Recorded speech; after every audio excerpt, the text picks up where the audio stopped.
Hello, and thank you very much for coming to this webinar today. We've just gone 5:01, so I'm going to start. I'm sure people are going to keep arriving, but appreciate all of you who've been able to manage to make it here for 5 o'clock. So in terms of introductions, I'm Shona Minson. I'm at the Centre for Criminology at the University of Oxford, which is where we're doing this from. I just flagged up now, we had a fire alarm not very long ago. If that happens, I'll be grabbing a laptop and leaving the building, but hopefully it won't. I just want to begin by a few sort of housekeeping things, letting you know that this is being recorded, but all cameras and mics are off, so nobody else will be visible on this. We'll be circulating a link to it and also to the report, and we'll be dropping the link to the report into the chat later on. I've got lots of thank yous to begin with, so I thank you for coming and being here and showing interest. I'm also very grateful to Katia, Parent, and Becky, Wray, who I'll be interviewing later on. They're prison-based social workers. I'm thankful to PACT, who have supported this research, and to the President and Senior Presiding Judge of the Family Division, who granted permission for me to undertake research with Judiciary, and for their ongoing interest in the issue. Thanks also to the prison social workers and judges of the Family Court who gave their time for the research interviews. And the research was funded by the British Academy, and I undertook it here in Oxford. I'm also very grateful to my friend and colleague Lasara, who's sitting next to me and is going to be supporting with tech, monitoring the chat for any issues. So if at any point there are any problems with this, put in the chat, talk to Lasara, not me. So I'm just going to move this on, show you what I plan to do in the next hour and 10 minutes approximately. I'll definitely be finished by 6:15, and if there aren't questions, we'll finish before then. It's to give you a bit of an introduction to this report, Beyond the Barriers, talk about the context of doing this research, the research itself, the findings. I'll interview Katia and Becky, come back to the recommendations, and then there'll be time for a Q&A. So if you've got questions that arise as we go through, please put them in the Q&A box. And there's also a chat box if there's anything else you want to put in there, or if people want to introduce themselves. Although I always find that a bit distracting because I end up reading all of those. So feel free not to do that as well. So why did I do this work?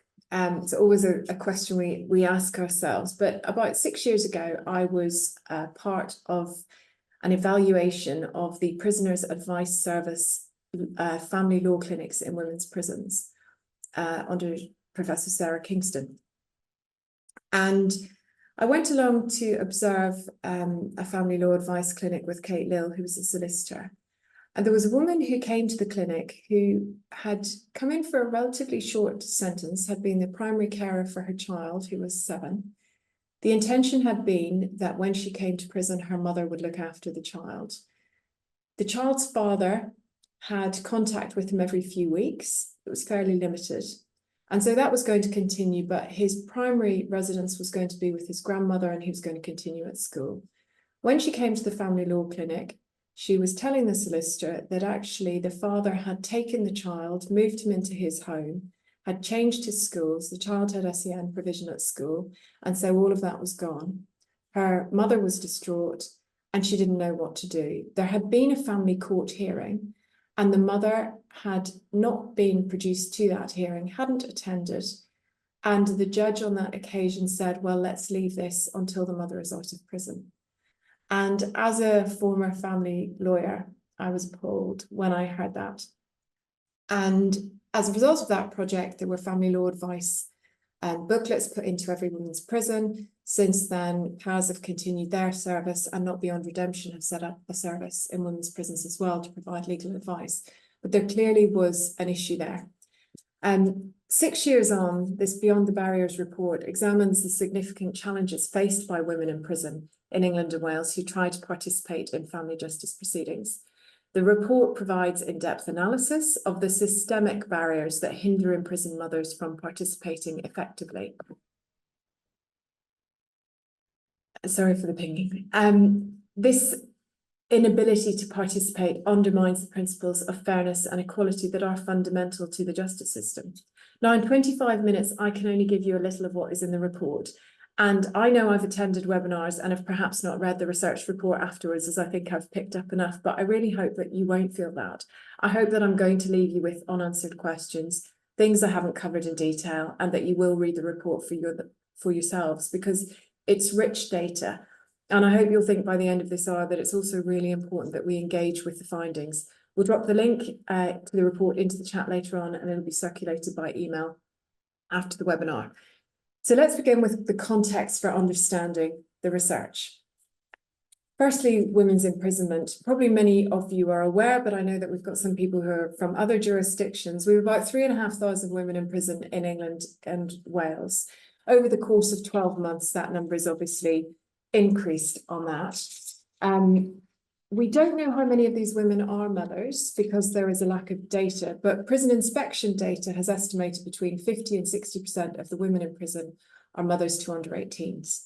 And it's estimated that around 17,000 children have been separated from their mother by imprisonment each year. Now, in England and Wales, most women, 70% are sentenced to less than 2 years, meaning they'll spend less than 12 months in prison. So these are quite short sentences. Now, a very brief explanation of some of the terminology used around family proceedings. I've put here if care or family law proceedings are initiated. Now, we often call them public or private family proceedings. Public proceedings are what you would know as care proceedings. So that is when the local authority, the state in the form of the local authority, has initiated proceedings to care for or remove a child or take some part in that child's care because there are concerns about abuse, harm, or neglect to the child or the risk of those things. Private law proceedings are between private individuals, so a mother and father or other family members. It's important to understand that in England and Wales, there is no legal aid for private family law proceedings. There is legal aid for public proceedings, but only after it's been applied for. It's not an automatic thing, and so you have to go through various financial forms to do that, which is relevant when we come to women in prison. Next context for this research is child rights. So children face a range of harmful impacts when their mother is imprisoned. And if their care is a matter for decision by the family court and their mother is a party to the proceedings, her ability to participate in proceedings may impact the child's outcomes.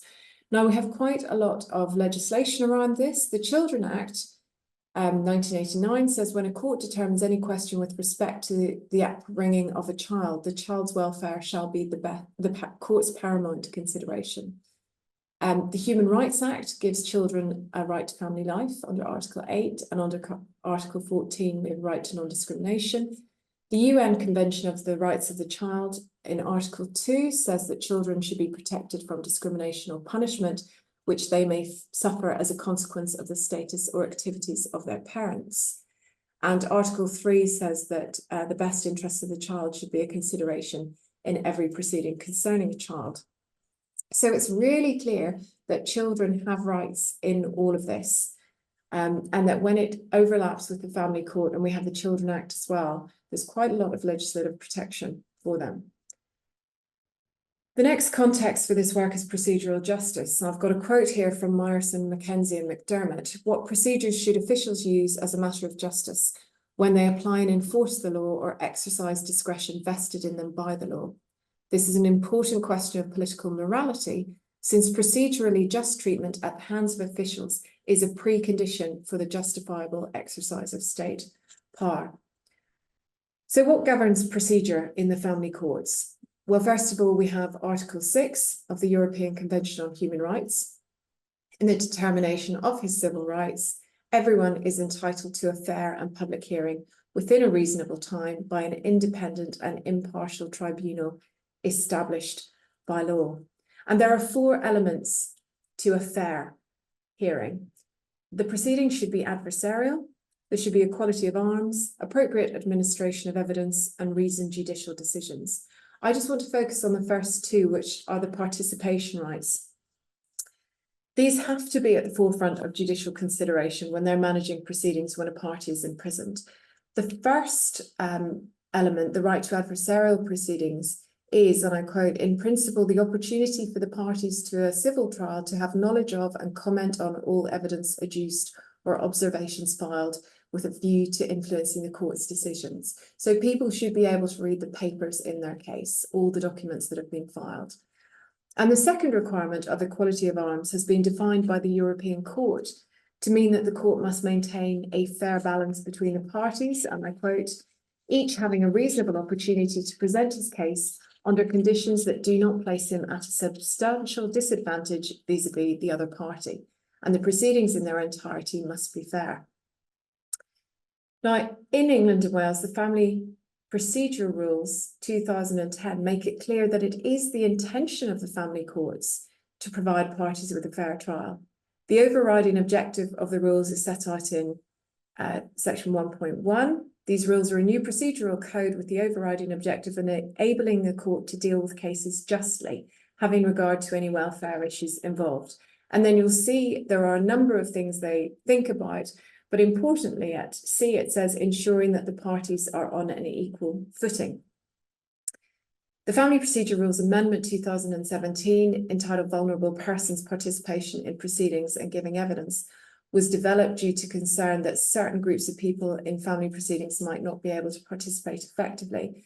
Now, this amendment came about because of concerns of victims of domestic violence, but it has been developed to include other factors, including physical and mental disabilities, age and understanding, and cultural background and domestic circumstances. The court can make participation directions in response to a party's vulnerabilities, and that is supposed to make somebody's experience equal to anybody else's in that. Now, the Equal Treatment Bench Book, which is produced by the Judicial College, the Judicial Training Authority, says the family court assesses vulnerability on the basis of a number of different factors, which are likely to diminish a party or witness's ability to participate in the case. When assessing these factors, the court should consider, and I think this is really important for us to understand and keep in our minds when we think about women in prison, understand the proceedings and their own role, put their views to the court, instruct their representatives, and attend the hearing without significant distress. So in the vulnerability directions in the family procedure rules, there's actually no mention of somebody taking part from prison. But I think it's really clear that the family court recognised that it's important that all parties can understand and fully engage with the proceedings. And yet, this is a quote from one of the judges I interviewed, and somehow we seem to have embedded procedural injustice. I think fundamentally there is a real problem in trying to ensure equal footing, and part 1 in the family procedure rules is very clear about that. There are so many other areas within family proceedings where we always return to that, about putting people on a fair footing. But I think you're prevented in achieving that when you have a mother or father in prison. So that's what we need to unpick here. Why is it like that? What are the barriers? Before I turn to that, I just want to very quickly tell you what my data has been. And there's much more on this in the report, but it comes from 3 primary sources. I had social work case files of mothers in prison who were involved in court proceedings. And from anonymised case files, I took a sample of 20 mothers in prison A and 36 in prison B, and then reduced that to 16 from prison A and 26 from prison B, so 42 in total, to include only mothers whose proceedings were active during the period of their imprisonment. And in the report, there are sample parts from those case files. I then had interviews with the social workers at HMP Send and HMP Eastwood Park, who were there because of the Pact Together a Chance project. And I had interviews with 5 judges of the family court in England and Wales. So we come to the barriers to participation. Now, the systems and structures of prisons create barriers to a mother's participation in family court proceedings, and they impact upon her ability to prepare for court proceedings, to be present and able to engage fully during court hearings. The absence of legal knowledge within a prison, including the misunderstanding of parental responsibility, create difficulties which are then compounded by a lack of understanding of the processes and regimes of prisons by judges, lawyers, and court staff.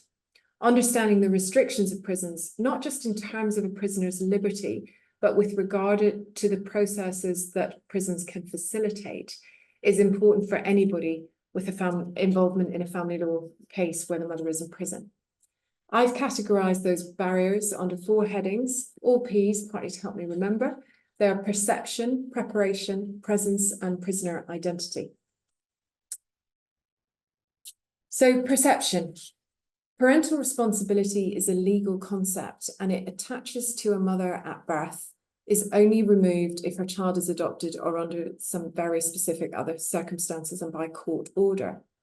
But it's, however, the mistaken belief of not just mothers themselves, but also prison staff, family members, and on occasion social workers, that imprisonment removes a mother's parental responsibility. You'll see this quote. I've had more than one social worker either state or imply that mum doesn't have parental responsibility because she's in custody. And I understand what they're trying to say, or I hope they're trying to say, is that her ability to exercise parental responsibility is limited, which is true, but she still has it.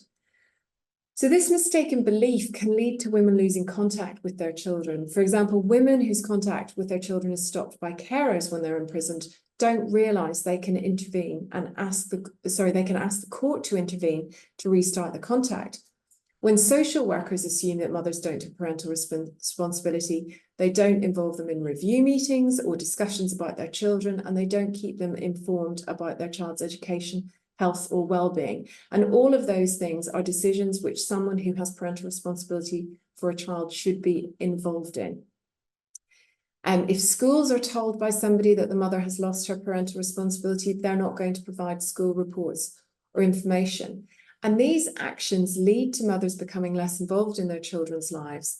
And if they are then served with notice of proceedings, their false belief that they have lost all their rights can mean that they don't see there is any purpose in participating in proceedings. So this is really fundamental and something which needs to be addressed. We then move on to preparation. So mothers in prison are unable to prepare for court proceedings in the way that a person would if they were living in the community. From the commencement of proceedings, they face obstacles related to the receipt, understanding, and response to proceedings, and they might not be able to obtain legal advice or representation.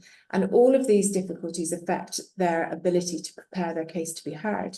In interviews, judges said that they were aware of the difficulties of service and aware that it didn't always take place satisfactorily, but they didn't know how to fix this. When a mother receives notice of proceedings, she might not understand the scope or the nature of those proceedings, what's expected of her, or how she's supposed to be responding to it. Now, prison staff aren't trained in these matters and can't assist. If a person's served with notice of legal proceedings in the community, they've got a number of options available to them. So they're going to use the internet to try to find out what's going on and what they're supposed to do. They can search online for local solicitors with relevant expertise or who hold a legal aid contract. They can contact a solicitor, and many solicitors offer free immediate consultations for people, maybe 15-minute calls. They'll be able to access services such as Citizens Advice Bureau, who'll signpost them to the right places. But in prison, none of that is available. So mothers find themselves really stuck. And primarily, their ability to respond is limited to their access to legal advice or representation. Now, in interview, many of the judges didn't seem to have considered that this would be a significant barrier for people. The charity Not Beyond Redemption offer pro bono legal assistance in many women's prisons now, but women have to be referred to their services, and if staff don't know about it, women don't get the referrals. NBR, if a woman is eligible for legal aid, they will find her a solicitor. If she's not eligible, they will take a case pro bono. But even when legal aid is available, it can be really difficult, as I already mentioned, for women to fill in the forms. They have to provide bank statements. That can all be very difficult. And so they're reliant on staff to obtain that for them. And despite social workers and Not Beyond Redemption clinics present in both the prisons I've studied, there were still many mothers with no representation in court proceedings. So 3 of 16 cases in Send and 8 of 26 in Eastwood Park. And the difficulties make it hard to respond, but they make it even more difficult to initiate proceedings. So in the scenario I mentioned earlier of the woman whose ex-partner had removed their child, she wanted to bring about some, she wanted to get involved in those proceedings further. Had that been her starting point, had there not already been active proceedings, she wouldn't have known what she could do. She had no legal aid for it. She couldn't just download a form to start proceedings as a litigant in person.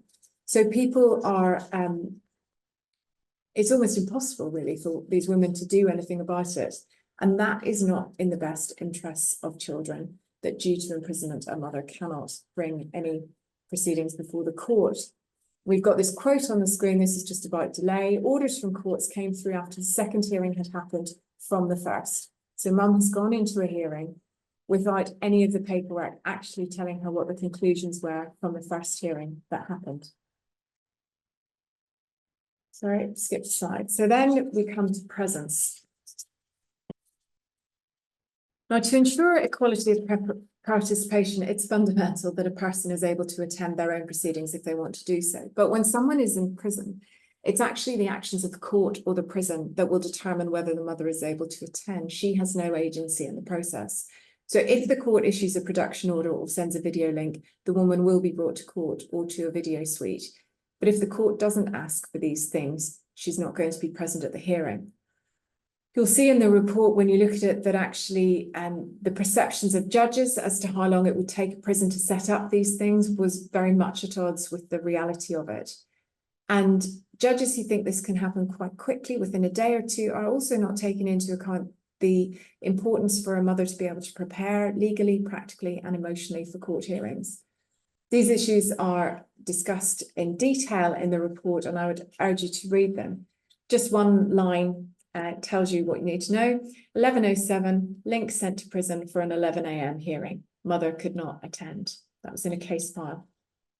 Now, in terms of video link hearings, since the COVID-19 pandemic, the courts have become much more accustomed to holding hearings by video link.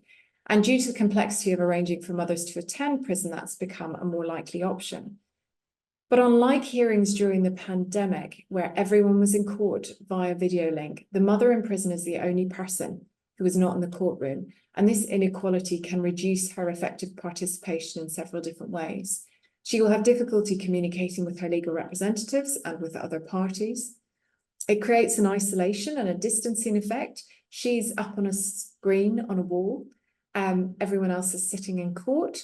Sometimes the judge will just turn off her mic. So if she's trying to attract the attention of the court, she's unable to do so. There are difficulties for a judge building rapport and engaging and assessing the mother. And there can be technical and timing difficulties. The equipment doesn't work, or prisons go into lockdown for a couple of hours over lunchtime quite often. Courts sit all until 1 o'clock usually and stop for 1 hour, and the time periods do not necessarily coincide. So the court may continue to sit while actually a mother has been removed through no fault of her own. Now, given the difficulties faced by mothers with video links, you might think it's the obvious remedy is to ensure women attend in person. But even if a mother attends in court, there will be issues there which limit her ability to fully participate. And it's important to remember that being present in the courtroom does not guarantee effective participation. So again, there is much more detail in this in the report, but women may need to travel a long distance to get to court. And I think Katia is going to talk about that a bit later. They may arrive very tired and quite disorientated, and their life may have been quite disrupted in order to come to that proceeding. There's also an implication of dangerousness and risk if they are brought into the court and they are flanked by security officers and they are made to sit in a makeshift dock away from everybody else. That immediately is telling everybody, giving messages about who they are and what they're capable of. And that, I'll come on to the section on prisoner identity next, but that's really quite problematic. Because although there are some women in prison who have been sentenced for crimes against their children, many have been sentenced for crimes which are neither violent nor had anything to do with their children or their parenting. And this assumption that they are dangerous, that they are poor parents, is perhaps based on the false premise that people in prison have committed very serious and violent crimes. Whereas we know in England and Wales that 69% of women in prison have been convicted of non-violent offences. 53 have been sentenced to less than 6 months in prison. So they're very short sentences which reflect less serious offending, but are very disruptive.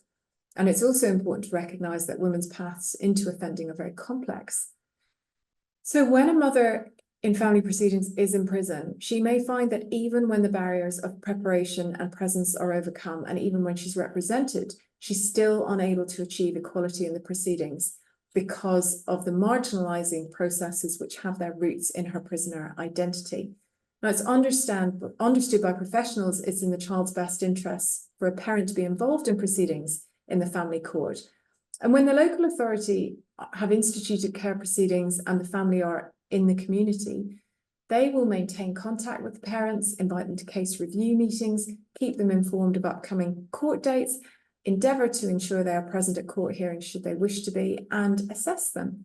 But due to the lack of understanding many social workers have about prisons and the people in them, there is a widely observed pattern of local authority social workers failing to apply the same due diligence in engaging with parents in prison. And this lack of understanding about criminal offending, sentencing, and imprisonment leads to a number of problematic practices during the proceedings. The first of these is the exclusion of mothers from the usual meetings and involvements with social workers and an unwillingness for social workers to engage with them. And the second is a lack of opportunity given to mothers to evidence change. Again, much more about this in the report. Just this one quote from the judge here. I think the system in terms of favourable outcomes is hugely and possibly disproportionately weighted against women in prison. It doesn't look at why they're in prison. It just looks at the fact that they're off the scene.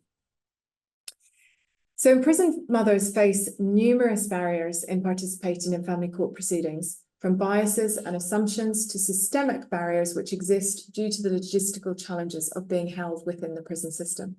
The procedures of the family courts in England and Wales are intended to provide procedural justice.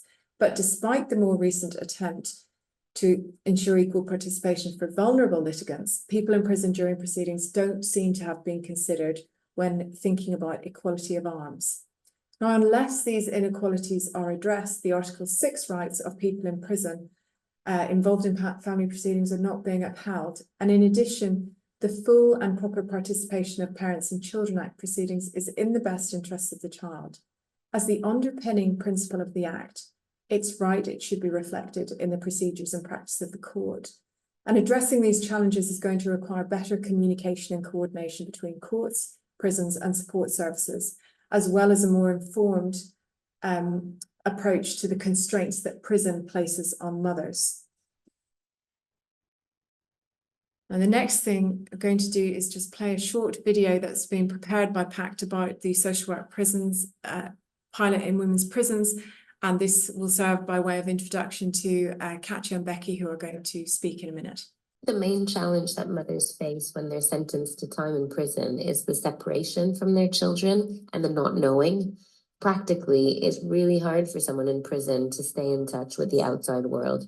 Getting a hold of professionals and social workers can be a nightmare in itself. My role can look like a lot of things, but it's mostly liaising with social services to ensure that the mother is at the center of the decision-making and that she's a key participant in her children's lives. The local authority has to adhere to statutory constraints and different rules and regulations. We don't have this, which means that we can be quite creative and flexible with the women that we work with. So our work with them doesn't have like a one-size-fits-all type of model, which has been really great for Becky and I, since we can cater our work to the need of each individual woman. It's been really great working alongside social services from different local authorities and getting them to see that things can be done outside of their regular procedures. Plus, we have more time to give to our women in prison. We can offer them more one-to-one support, emotional guidance, and when the local authority leaves, we're still there. Quite a few women were hesitant in working with me at first when I told them that I was a social worker. But this pilot project has shown them that they can trust professionals and social workers specifically. They see us working alongside them rather than against them. And we also don't judge, and we try our very best to come to a positive outcome for them and their kids. It's even more of a strain being a parent fighting in prison because of the stigma attached to it. You're effectively isolated and alone. Since my Together a Chance social worker started supporting me through the pilot project, my life has been so much easier. She took away so much stress, and things are so much different this time. And for the first time in years, I feel heard. I feel like my relationship with my children matters and my rights are being upheld. This new project should be rolled out across the prison estate, and not just for mothers, as fathers matter too.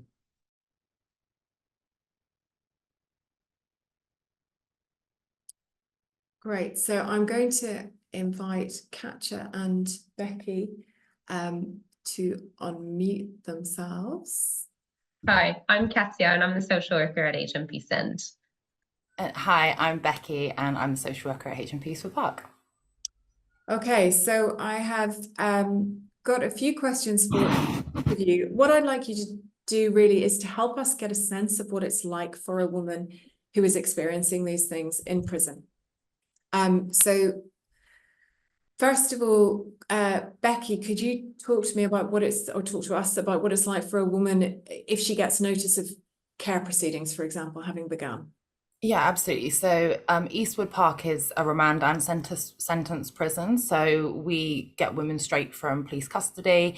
So sometimes things have already started and they're in transition when they come into custody. And sometimes these things happen on their arrival. So notification can come through just through the post in a letter, which could mean that mum is on her own. She might not be able to contact friends and family at this point. She might not have their phone numbers. She might not have had her PIN sorted, so she can't get in touch with anybody. She's blocked in a room for a large part of the day with either by herself or with someone she doesn't know. If they've already been able to establish contact with our service and we've been able to make that connection, then it might be that the documents come through us, in which case we at least have some sort of control over the way that that information is delivered. We can make sure it's done in a private space, and obviously we're there to talk them through things, but that's not always guaranteed, depending on the way the situation unfolds. As I said, obviously really limited support available to them. Even if we do have time to debrief and go through it with the women, we leave at some point and, you know, they're locked back into their rooms and they're just by themselves sort of wondering what on earth is going on or what this means for another, 10, 20 hours potentially. Okay. I think, like you said, Shona, as well, sometimes it can be that the notices that they're getting are a little bit ahead of time, but sometimes they're also very short notice. So our ability to respond to that, to make sure that they're presented in a hearing if they've got a day or two's notice, can be really limited. So that can induce a lot of anxiety and panic as well. Yeah, thank you. And Katia, what about if proceedings start and say a local authority social worker wants to interview them as part of proceedings or talk to them, how does that work? Sometimes social services may not actually make contact or may struggle to find out where the woman is. They might not know what prison she's in. They might not know how to make contact with us. And the mom might be sort of left attending the hearing with no prior information, not knowing sort of what to expect and why she's in court in the first place. I've had a lot of women say that they've sort of been left in the dark. They don't understand why social services may be taking the case to court. As well, when CAFCAS gets involved, it happens that social services will sort of take a step back and then it'll leave the woman worrying and not be as involved as she should. So there's a big lack of kind of communication there between the external social services in the community and the prison. If Becky and I are lucky enough to be involved, we have resources to get in touch with local authorities, so we can set up interviews, or even better, we can get them to come in person and to visit. But without that, there can be a massive disconnect, and that can leave mom, possibly feeling distressed, needing support, and there's a huge knock-on effect. I think sometimes you can see that with social services, there's not much of an effort into coming into person to understand their reality and how that might look like in court. However, mom's sort of expected to move mountains and do everything to be part of the case. So yeah, it can be quite isolating for mom. Yeah. And Becky, can you talk us through what a hearing by video link, what that experience would be like for a mum? I mean, I'm not sure what people expect from prisons, but the tech is not sensational. So making sure that women are where they need to be on time. Unfortunately, if the regime lags, if there's a delay, if there's an incident and staff are taken elsewhere, then that can mean that mum is late to her hearing through no fault of her own. And obviously immediately that's their fear, is it's going to be that people think that they're not taking it seriously, that it's in some way because of them that this has happened. There's been tech issues, and I can't actually describe how painful it is to have gone through the process of mum being so anxious and putting all of this work to being in this space, and then it's glitching, or the sound is bad, or it's not joining for some reason. And then obviously people have to make the decision as to whether to go ahead with the hearing regardless. And that's actually very, very distressing for the parent. More practically, the rooms are hot, it's noisy, they're like booths, so they're all very close together, so you can sometimes overhear what's going on in the next room, or if an incident takes place in the waiting room, then that can obviously affect people's ability to focus, and when you're already overwhelmed, it can become even more intense. I think you'd already made the point earlier, Shona, about being able to see everybody in the room together, and you're the only one that's not there, and actually just by proxy of seeing that, you can feel like everybody else is on the same team, or they're all together and they have equality and equity, and you're sort of on the sidelines of that. It's a very visual reminder of that separation between you. And as well, like from your legal representation, so where women have legal representation, which as you've pointed out isn't in every case, usually if you're in court, you know, you're close to your solicitor, and if you need to take a second, or you need to quickly ask a question or something, you can do that discreetly, and you have that connect. But in these cases, it's really hard to be discreet about that, and a lot of women are quite shy or quite nervous to say, can we stop for a second, I need to ask something, because they don't want to disrupt the entire process. So I've worked with a couple of women where I've been present in the room with them, or in cases where I haven't, and I've checked in with them afterwards, and they've talked about something they were unsure about, and I've said, you know, did you ask to speak to your sister? You know, I've told them before, you can do that, you're allowed to do that, and they just say, no, I just froze, like I didn't, it was too hard, it was embarrassing. And yeah, you kind of see that almost like an admittance of defeat, you know, it's whatever's going to happen is going to happen, and there's no point. Okay, thank you. Katia, what about in-person hearings? Yeah, so every prison is different in how they manage attendance. Like Becky is saying, there's the video link, but there's also the option of going in person. Now that can be quite difficult. In every case, and you mentioned it earlier that I sort of speak about this, so please, if I'm talking too much, do let me know. But it's not always necessary to attend court, but I'm thinking of this specific situation where this woman was going to court for final adoption of her son. Now, in the lead up to that, she chose to go by video link because it was just easier rather than going in person. But in certain ones, you really want to make the effort to go, as it's the most important thing that you're ever going to do for your child. Now, there's two types of prison. So there's sentenced and remand. At my prison, where it's sentenced, they're not allowed to go straight to court from us. So what that means, and the impact it has on them, is that they have to be transferred to to a prison that's closest to the court where they're going. So they have to leave their room behind, they have to pack up all of their things, they have to leave work and everything else in their schedule, essentially. Then they have to be brought to a different prison where they're going to go through reception to then be able to go to court, probably the next day, the day after that. So then they end up in court, they do, you know, their hearing, then they're brought back to the prison, who will then do their court reception and then send them back to their original prison where they've lost their room, they've, you know, they have to start from scratch. So there's a massive impact that I think court doesn't really realize. So I think, yeah, if I look at this adoption, you know, situation, the court was about 20 minutes down the road from our prison, and I had to fight tooth and nail with the higher governors in the prison to say, actually, this is incredibly detrimental to her if we go through the whole process. Because if you look at the knock-on effect that, you know, and the possible impact of being sent to a different prison, you're looking at isolation, you're looking at self-harm, you're looking at relapse around drug and alcohol misuse. That are all things that could happen, because you're expecting someone to go from a place where they have all of the support in place.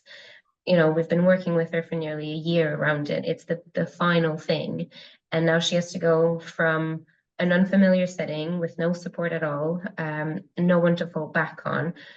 Kind of what Becky was saying, you know, she wouldn't have anyone sat next to her to say, right, we've discussed this. Do you want to speak about that? She'll have officers that don't know her, and she's expected to do all of that alone, and then come back to the original prison and be expected to sort of carry on and be okay.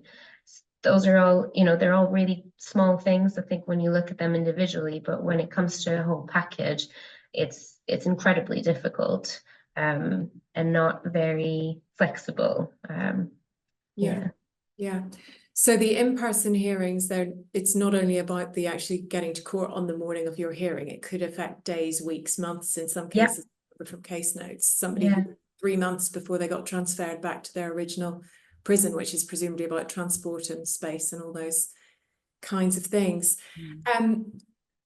We've talked, and I'm going to ask Sarah if she'd actually drop at some point the link to the report into the chat, so it's there. And when people read that, there's an awful lot of negative practice that is there.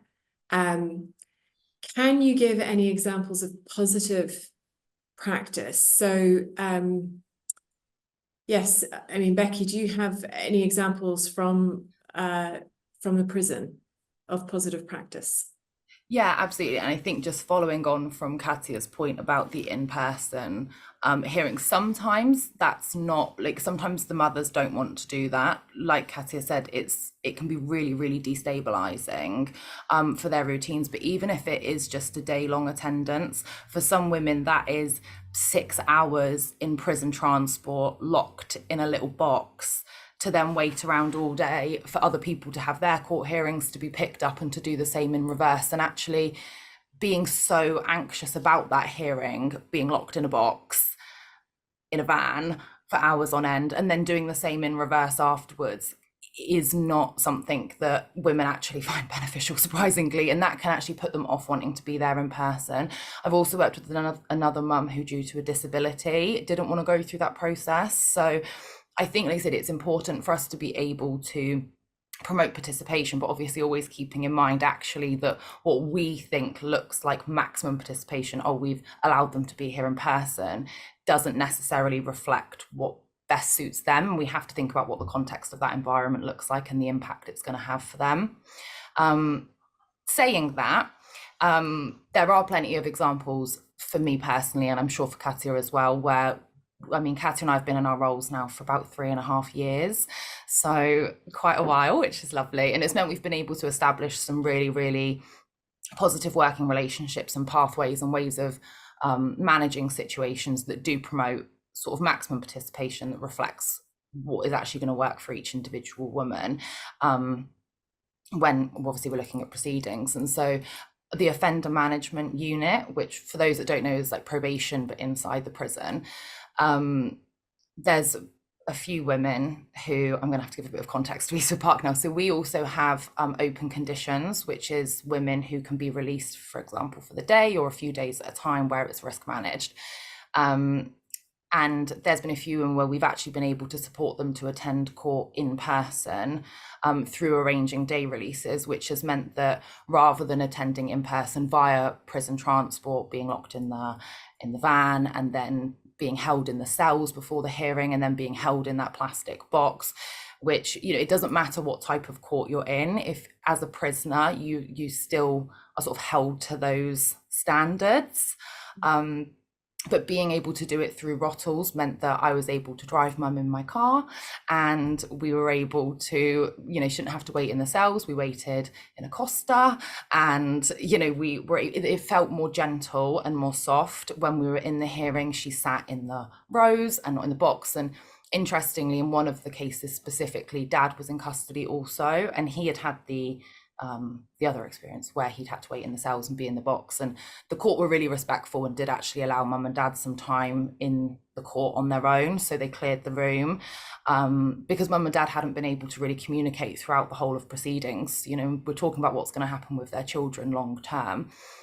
So the court cleared, and it was almost like something, it was just a whole mixture of emotions, really, of seeing this couple talking about the future of their children with a glass box in between them, and just thinking, actually, in that moment for me as a professional, like, what a massive, massive difference they're having in terms of an experience of this process. And again, on the way home, obviously us having privacy and space to be able to talk freely about what had happened.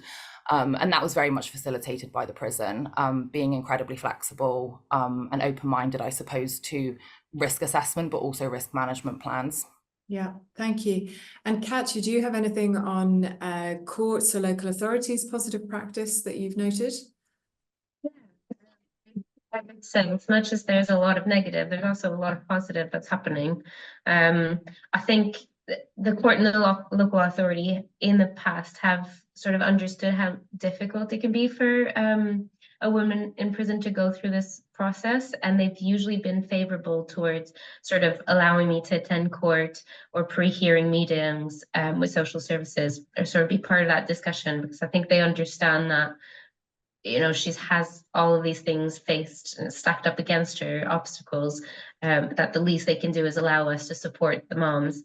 So if I look at things like, say, Mackenzie Friend, I've never needed the court's permission to be in the courtroom or to sit on the bench with mom and be there physically offering, you know, practical and emotional support. So that's massive. I think for the most part, the emotional need for support's been understood, and both the local authority and the court have shown flexibility around that.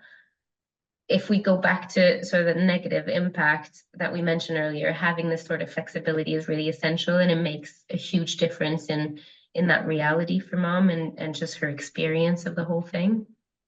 Yeah. So can I ask you, Katia, and then I'll go back to Becky for a final question, but can you set out what would a good experience for a woman be in proceedings? Yeah, I mean, first of all, communication is key. And I know it's a really well-known concept, you know, and we all say communication is the best thing, but it's essentially keeping the mom in the center of the case. It's being able to have a voice, being able to stay a mom. If you don't communicate with her, she can't attend, and you're not allowing her to be part of what's going on. So little things: speak to the prison, you know, share the court details, request meetings with mom. It seems pretty basic, but it's not. Being mindful of time management is also a massive one. I think try to give notice to the prison and to mom as early as you can. Like Becky said, sometimes it takes, like, just doing a video link seems really easy, but when you look at the practicality of it, it's not, and it takes a long time. So try to give as much time as you can, and let mom prepare both mentally and physically. Let her have time to sort of gather all her documents and gather her thoughts and be ready for the hearing. Working within a prison system requires time, and sadly the mother doesn't have kind of agency over that, and she has to work within a regime. So to allow her for a chance at success is really being mindful of time, and these small little concepts that we sort of overlook in the community because they're so normal to us is very foreign in prison, and it goes a huge way. So I think if we start with basic small things, you can make a massive difference. Yeah, thank you. And Becky, just final question for you. Do you think that for the women you've been working with, that participation matters regardless of outcome? Yeah, absolutely. I think for me, when I came into this job, you know, it was all brand new, and it was a lot of figuring things out and not really knowing how women in prison would respond to the project and what they would sort of be expecting us to achieve. You know, it's not a magic wand. That's never been the purpose of the role. The purpose of the role has always been maintaining what is in the best interest of the child and promoting that. But it's been about creating that equality and equity and just making sure that whatever happens is fair. And I think the experiences that I've had in the last 3.5 years have just compounded that, really. I've worked with so many women who have not got even remotely close to their desired outcome, not remotely close. And when we're talking about the relationship between a mother and child, anything less than completely limitless contact and access is not enough, is it really? Do you know what I mean? Like, that's what a mother absolutely craves and desires all the time. And what I've learned, really, the difference between women who have gone through proceedings, for example, in the past with children, 10, 12, 15 years later, there's still trauma, there's still grief that they cannot get past because they didn't feel like what happened was fair. And I appreciate and understand that, you know, through that, people create their own narratives of what happened. It's not necessarily completely accurate to the truth.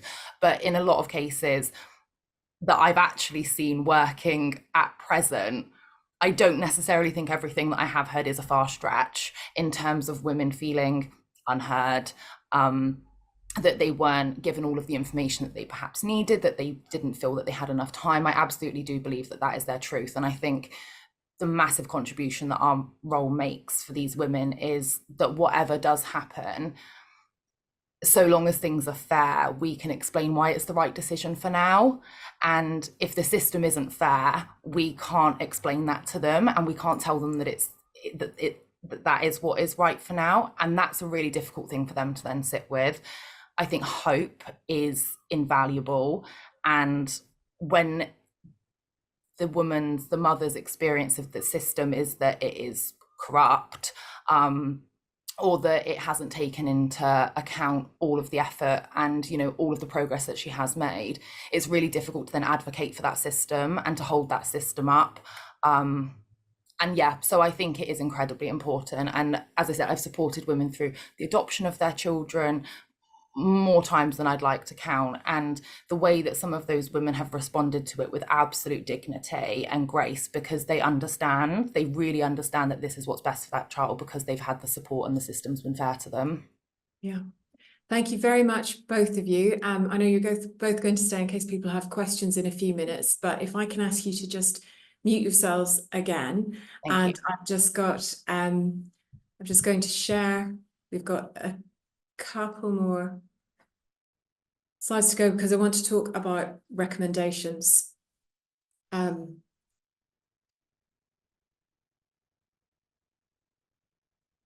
Which are some of the things that have come up in what Katia and Becky said. So there are, the report makes 13 recommendations. I make 13 recommendations in the report, and they're grouped around a number of things: communication, training, legal representation, and case management.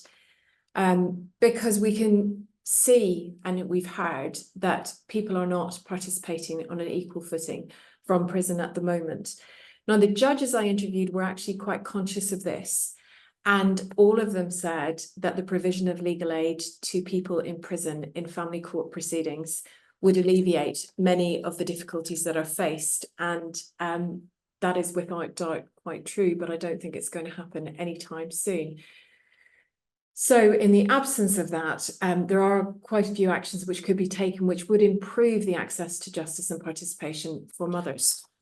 And I'm hoping that the information that's in the report will help various professionals who are engaged in this, various institutions, the courts, the judiciary, the prison staff, social workers, lawyers, the people who set policy for legal aid even, that people can start to see the changes that could be made. And I also think that potentially this has bearing on other groups of people who are in prison and want to take part in proceedings and are not able to do it prison or detention.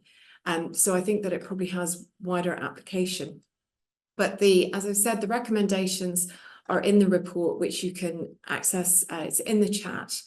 But I just want us to end hearing, actually, in this short film, another film that PACT have allowed me to use, where we actually hear a mother's account, because I'm conscious that we haven't had a mother's voice so far in this. And so we're going to end with this. And if you've then any questions for myself or Katia or Becky, pop them in the Q&A, and we'll do that in a minute.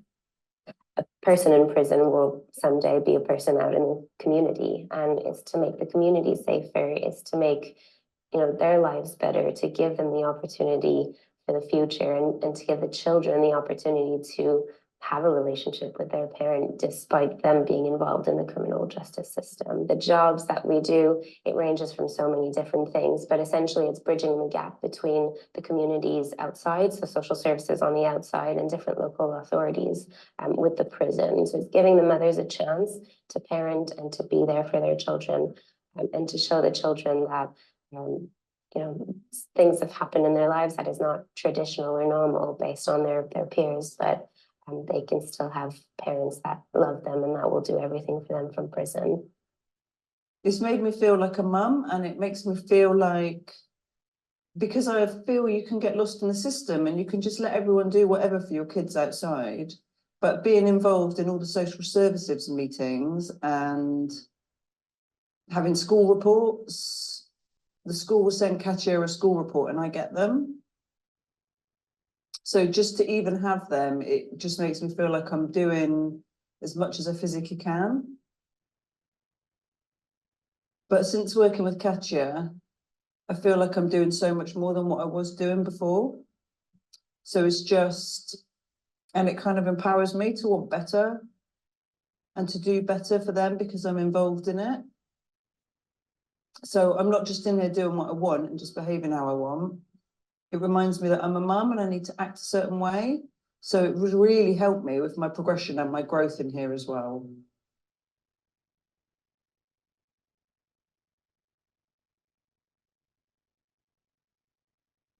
So that brings us to an end of the bit that I have set up already. And there are no questions in the Q&A, which, if that stays the same way for a minute or two, we will end. But if anyone has any questions or comments, feedback on any of it, curiosities, now is your moment. I'm conscious it's the end of the day and people have already done a long day at work. Okay, in which case, speak now. Oh gosh, great, Ben, thank you. A question. All right. How long is funding in place for social workers in prisons? Great question. What has happened, my understanding, if anybody wants to jump in and correct me in the chat, if I've got this right. Oh, Becky is going to jump in and answer this, I think. There we go. Becky, you should be able to unmute now. Okay, great. Sorry, Shona, by all means, like, carry on. I just thought, just in case I didn't want to leave you off here. I can say, go ahead. Yeah, so our contracts are currently funded until late March of next year. But obviously that doesn't mean it's not going to be refunded. There has also been an extension of social workers in prison whilst Katia and I have been in post. So there are now 2 social workers funded via the local authority, also via HMPPS, which is the same as us, at Bronzefield and Downview. So it has grown by 2 in the time that we've been in post. And yeah, so we'll see what happens at the end of next March. Okay, great. Thank you. Yes, I should say, and again, it's in the report in detail, that actually this came about, Together a Chance came about because in the Farmer Review, there was quite a lot of attention to the fact that women in prison were really struggling to engage with local authorities, or local authorities were not engaging with them. And this has big ramifications also for women trying to get MBU places, and then the sort of quasi-care proceedings separations that take place that always trouble me a great deal. So it's great that their recommendation was there should be a social worker in every women's prison, and we've currently got the 4 with not a lot of security around the funding. Hopefully the case is being made more and more that this is really critical. We've got a few more questions now in the chat and in the Q&A. So Claire Fitzpatrick, who works from Lancaster University, has done a lot of work around care experienced girls and moving into then finding themselves criminalized. asked the question, how optimistic are you for change? I think any of us can answer that. I'm always a bit hopeful that the evidence is going to start getting people thinking in a different way, and that we're going to shine a bit of light on things that people haven't thought very hard about before. And that if we can do that, then there has to be change. And I have to say that the president of the Family Division and the Family Justice Council have actually become quite engaged with this issue. So that definitely gives me hope. Katia and Becky, I don't know if you want to add anything. Katia's been muted as well. Oh, Katia, we've asked you. I mean, we'd be in the wrong jobs if we didn't, wouldn't we? So I think like that, obviously, yes. And I mean, Katia and I do a lot of work in terms of delivering training, speaking at conferences. Obviously, we get to be involved in really amazing work like the stuff that Shona has done. And that always, I think, is like helps with that hope and that optimism, and being able to be around people who are also trying to raise awareness and really highlight the issues that are faced, not just by mothers in prison, but it said the children who have parents in prison and families who are affected by it as well. Saying this morning, weren't we, that we feel like in the nearly 4 years now that we've been doing this, there's been quite a lot of change, that we're feeling like we have a lot more say and we're able to get a lot more positive outcomes than when we started. I think we're trying to push boundaries a little bit more, where we see where we can push and what we're going to get back. So I think it's going in the right direction. We just need funding to continue, basically. Yeah. I think Professor Karen Broadhurst has asked about the likelihood of change as well, and barriers and opportunities. And I think that one of the things that's, I think, mentioned in the report, but we haven't really touched on, is the fact that you as prison social workers have been really working hard at bridging between community and prison. And I know that when I interviewed both of you, I was so impressed by your patience when I read through your case files of when you would, invite a local authority social worker to come and meet the mother in the prison, and she wouldn't come. And you would write again full of enthusiastic hospitality to try to engage. So I think that you have achieved change simply by being there and by continuing to reach out into the community, and people are starting to respond to that, from what you say, that it's coming more. I think in terms of other barriers and opportunities, Karen, that there's a big barrier in terms of the different systems not talking to each other and not understanding each other. Because we don't have anybody willfully making this harder for women in prison. That is nobody's intention. But because of the lack of understanding, that is the outcome. So I think there's huge opportunity for change if just a few cogs and levers get aligned. So I actually don't think that some of the changes we would like to see will require an enormous amount of financing. They just require some people to link up and think together. Just add to that quickly, the people knowing about this is how we're going to start to remove barriers, right? Like, I had a meeting this morning actually with a social worker and a mom, and mom came in speaking to social services so angry, saying, you haven't reached out to me. I've not known of anything that's been happening for months. And the social worker sort of said, well, I didn't know how to reach out to you. And having me in the middle to sort of calm things down, and mom at the end was able to say, well, actually, she was all right. She just didn't know. And now that she knows, we're going to get to a better place. So the more that people know about it, the less barriers we're going to have, and the more we can do changes.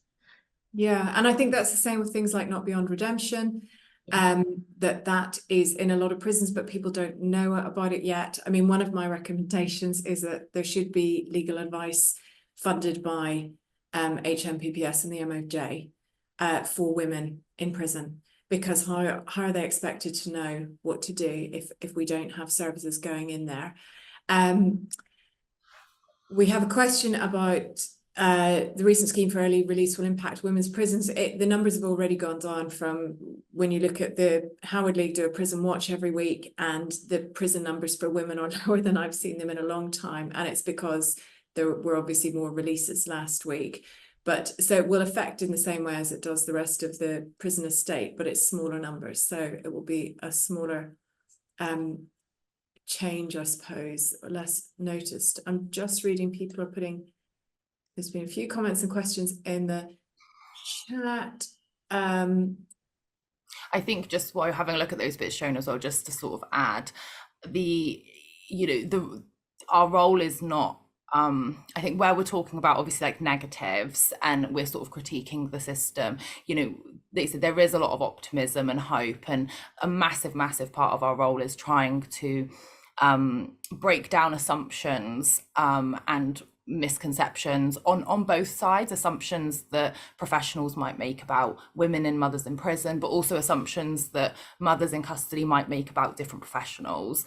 And so we're very much constantly trying to tread that balanced path between advocating for both and really trying to create some alignment within these relationships so that the mothers can effectively engage and not kind of feel on edge or judged, but so that equally the professionals are able to act in a way that feels open and fair, like we talked about earlier. Yeah. Thank you. So there's a question, is it fair to say many of these issues would apply to a dad in prison trying to work through the family courts? And also, is it sometimes in the best of interests of a child not to have contact with mum in prison? And I'd say the answer is yes to both. That, this is, we've looked at one population who have barriers to taking part in proceedings, but I think there are many. So mothers are not the only people, and hopefully lessons learned here will be applied across the estate to different groups who for different reasons might not just be the family courts, it could be other types of tribunals that people are involved in. And yes, sometimes it's not in the best interests of children to have contact with their mother, but I'd say that that's not always what these proceedings are about. That it is, I think all the family judges said it is always in the best interests of children to believe that their parents did the best they could for them and did what they were able, which might be, in some cases that can look like opposing an adoption order, which can feel very problematic. But actually for a parent, that is their indication of, I wish I didn't have to do this. I wish this wasn't happening. So I think it's really complex and really nuanced, but I think Katia and Becky would probably agree with me that the starting point should not be to assume that it is not going to be in a child's best interests. It has to be looked at. And the issue has been that far too often the local authorities have taken a view at a very early stage that it's not in a child's interests, simply because of the mother's imprisonment, without regard to anything else around that. Can all mothers potentially access ROTL for in-person attendance, or are many prevented by seriousness of offence? Katia or Becky? No, they can't. You've been muted again. Yeah. Sorry, Becky. Um, Answer this. I can speak. I think that Becky will have a lot more people that can access that in her prison. It depends on your sentence. So usually it's up to, I think, 3 years prior to release. So someone serving life probably won't be allowed to do that for a long time. So in theory, everyone should be able to access it. It's just whether or not they're far enough into their sentence or not. Okay. I think so. There's been, yes, often women and men access free legal aid sessions, and I think that's true. But one of the issues is that very often those are the legal aid sessions in prisons are about prison law matters. Family law is really specific, and there's not a lot of that going on. So funding a bit more of that would be great. There's a comment, you may be underestimating the role played by fear of rocking the boat in advancing inertia. And maybe we are, but I think you've got to try and see what happens. So I think we're going to draw to a close there. We're 2 minutes ahead of time. I think we've answered all the questions. Thank you everybody who's attended and asked questions and taken part in the chat. Thank you very much, Becky and Katia, for all your professional expertise and your involvement when I was working on this report, and for being here tonight. It's been Really great. So thank you, everybody. I will be emailing round the link to the report in case you missed it in the chat, and the recording when it's available. Thank you very much and goodbye.